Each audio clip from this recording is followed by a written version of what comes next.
നിങ്ങൾക്കിടയില് എന്താ സംഭവിച്ചത്?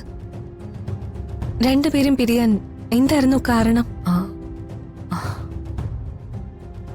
നിങ്ങളെ രണ്ടുപേരെയും അറിയാവുന്നതുകൊണ്ട് ചോദിച്ചതാ. അങ്ങനെ പ്രശ്നമുള്ള ആൾക്കാരല്ലല്ലോ നിങ്ങൾ രണ്ടുപേരും. നല്ല ബുദ്ധിയും ലോകവിവരവും നല്ല സ്വഭാവ ഗുണങ്ങളും രണ്ടുപേർക്കും ഉണ്ട്. നിങ്ങൾക്കിടയിൽ പ്രശ്നങ്ങൾ ഉണ്ടാവാൻ സാധ്യത വളരെ കുറവാ. എന്നിട്ടും പിരിഞ്ഞു നിൽക്കുന്നു എന്ന് കേൾക്കുമ്പോൾ പെട്ടെന്ന് വിശ്വസിക്കാൻ സാധിക്കുന്നില്ല. നമ്മളൊക്കെ ചിന്തിക്കുന്നതിനേക്കാൾ ഒരുപാട് കോംപ്ലിക്കേറ്റഡ് ആണ് രണ്ട് വ്യക്തികൾ തമ്മിലുള്ള ബന്ധങ്ങൾ. അതിലെങ്ങനെയൊക്കെയാണ് അകൽച്ചകളും അടുപ്പങ്ങളും ഉണ്ടാവുന്നതെന്ന് മൂന്നാമതൊരാൾക്ക് മനസ്സിലാക്കാൻ പ്രയാസമാണ്. അതെ, അതുകൊണ്ടാ എന്താ സംഭവിച്ചതെന്ന് ചോദിച്ചത്.